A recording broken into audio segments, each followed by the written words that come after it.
This drush is dedicated to Nishmas Abucher Ephraim Fischel ben Motchel Avdu ben Chaim L'Chaim. Let's understand what's the difference between a Gashmi's Digger life and a Rochni's Digger life. Gashmi's Digger means physical, material, worldly things. People are busy living their life, can't see running after worldly things. Or Rochni's Digger life is a spiritual life. People live with Hashem. Have you ever noticed, when a person lives a Gashmi's Digger life, you want to have stuff. What are people actually busy constantly doing? They're busy constantly dreaming and thinking and talking about, I want to have this and I want to have that. I want to have a nice car. I want to have a lot of money. I want to have a nice house. I want to go to this vacation. I want to go to that restaurant. You're constantly busy talking about what you want to have, or I was there, I was at that restaurant, I was on that vacation, I had this and this experience. So you're constantly busy talking and dreaming about having stuff, but how much do you actually have? How much of all that you actually have that you can possibly enjoy? Around 1% or probably less, maybe 5% of the time is an actual enjoyment. It's all a dream. It's not real. Now, in order to have worldly things, you need to work hard. You got to work hard to make a lot of money to have all the desires that you want to have. And when you work hard, you constantly have to compete. The world is limited. Everything, every supply is limited. Therefore, you have to compete to constantly have. And then, the more a person has, the more you want.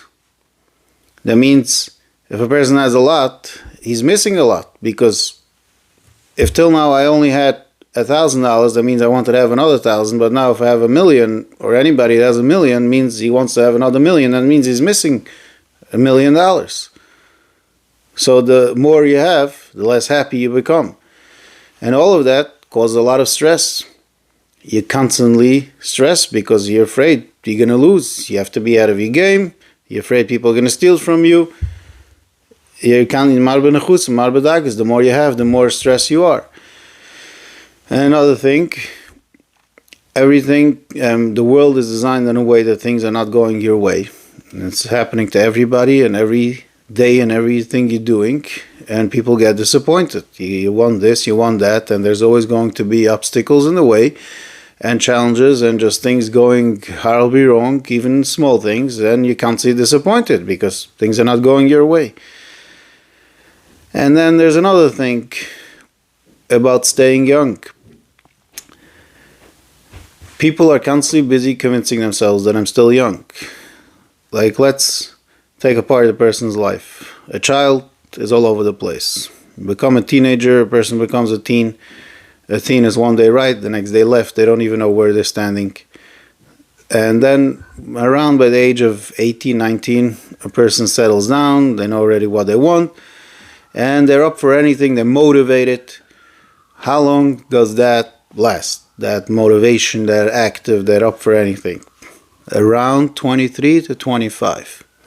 So basically from around 18, let's say a person that a long time is like 18 to 25, the person is up for anything, motivated. Of course, you're going to find the person that's 27, even 30. Of course, he's still young and is very young. But you're not the same as that between 18 and 23.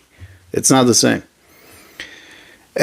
So that's the few years in your life that you actually are young and settled, and you're not really settled because either you just got married, so you have to learn how to get along with your spouse, either you're looking to get married.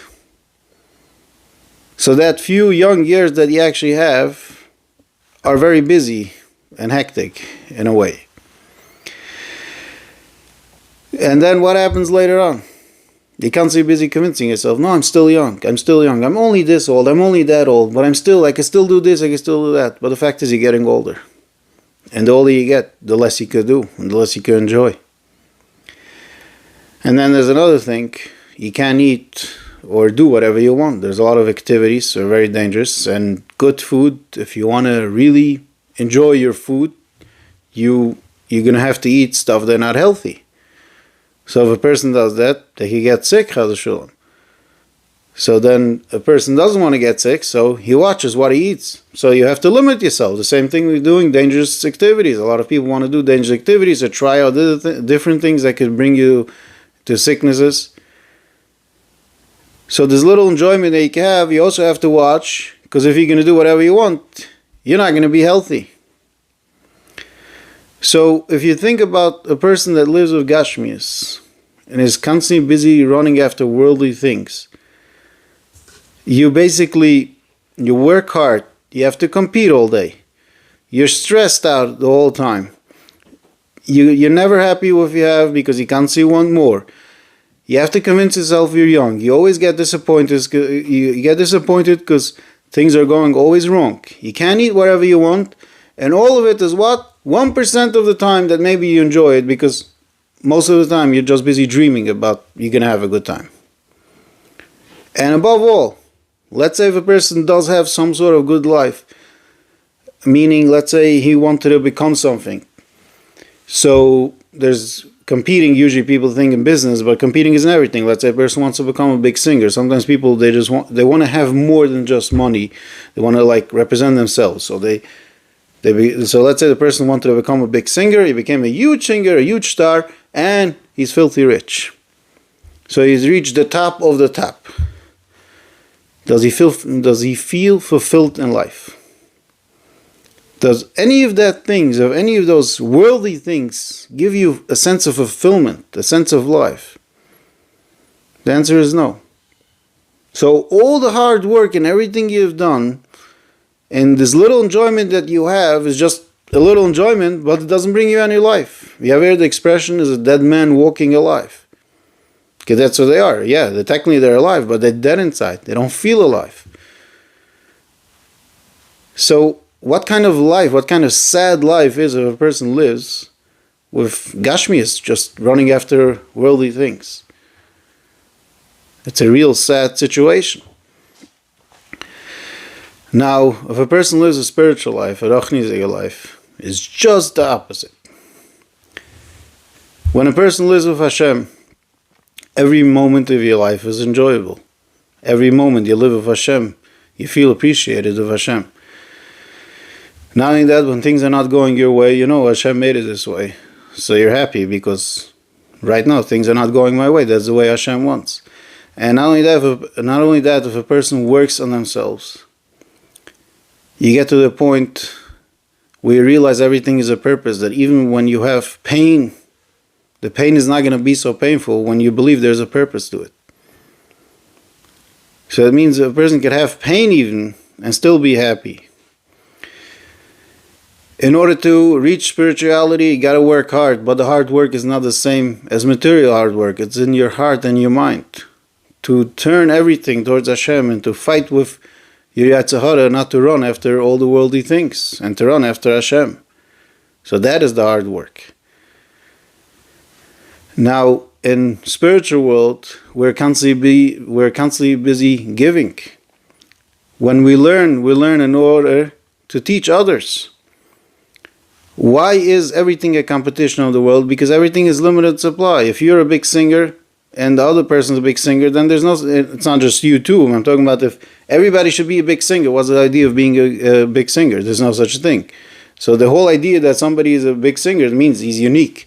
You have a lot of money. If everybody should have $1 million, is $1 million worthless? So the whole reason why $1 million is worth something is because only a few people have $1 million. But in Rachnizige world, that's not the way the world works. That's not the way the spiritual world works. It's the opposite. If you know something, you want to share it with other people. So go ahead. Another person should bring other people towards Hashem. Do mitzvahs. Bring more and more people towards Hashem. Give away from yourself constantly. Because the more people worship Hashem, the more people do good things, the more Kedusha comes into the world and it shines into everyone.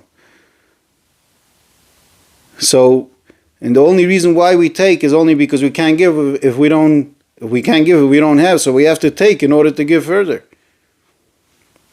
So it's just the opposite than worldly things. And another thing, if a person lives with Hashem, they're very calm. Misha Mamin lo mafachet. If you believe, you're not afraid, because you know everything is in the hand of Hashem, then what is there to be afraid? You live a calm life. And then also, when a person lives a rachnizik life, a spiritual life, the older you get, the happier you become. When a person is young, first of all, you haven't accomplished a lot, but still, people have desires, and when you're young, you're up to explore new things. A person is a person, so even if a person is a real oived Hashem, he still has thoughts in his head, like maybe I should try this, maybe I should just check it out, maybe over there's something to enjoy. That's what young people do. We all have yatzaharis, and that's what every young person does. But the older you get, the more you see, it's all nonsense. So the more you live with Hashem, and the more you live with Hashem, and the more you accomplish, the happier you become. So the older you get, the happier you become. So when we're talking about getting old, which we don't want, al tashechani lai ziknu, that prayer, don't throw us to old age, we're talking about completely falling apart. A person can lose his physical ability of going around, doing stuff. So that is the part. But the idea of getting older, not being that active as we were very young, but in your mind, you're much more happier. You're closer to Hashem. And not only that, when a person is satisfied, the satisfied mind, the body is healthier. And the body is healthier, you can tolerate more food. So that means even the Gashmius is more enjoyable when you live a spiritual life. So you see how much greater is to live a Rachnisdige life than a Gashmisdige life. When you put both on a scale, you look at this side and this side. This is a life that you barely gain anything, you have to work so hard, and it's not even enjoyable. I'm talking about worldly things. And then you put the other side, look at all the Rachnias. Yeah, you have to work hard to fight against the Yitzhahara.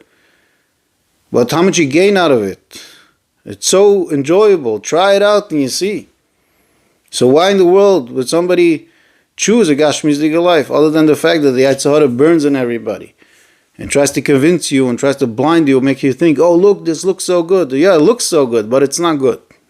It's bitter than hell. Especially now in the summer. Summer is a time when people like to go out. It's party time. Yeah, call it party, call it event, call it barbecue, call it camping, call it whatever you want to call it. People are out and people want to go and have a good time. Now there's nothing wrong. First of all, whatever you do, if it's kosher, you could, bring in Hashem into that. Go on vacation, have a barbecue and bring Hashem in the barbecue.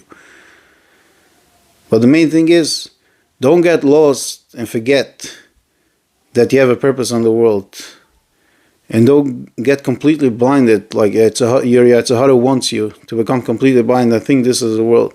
And see for yourself last year and 2 years ago, if you Chadashulam, or anybody lived that life, what kind of life did you have? You didn't feel alive. You didn't enjoy yourself. And if you lived with a little spirituality, then you enjoyed that spirituality. So how about increase that spirituality? And also don't forget that we're right now before Rosh Hashanah. It's a few months before Rosh Hashanah Yom Kippur. So let's start a little bit, step by step, to get a little bit more tuned into spirituality. And we should start feeling alive. I hope you all understand. Have a great day.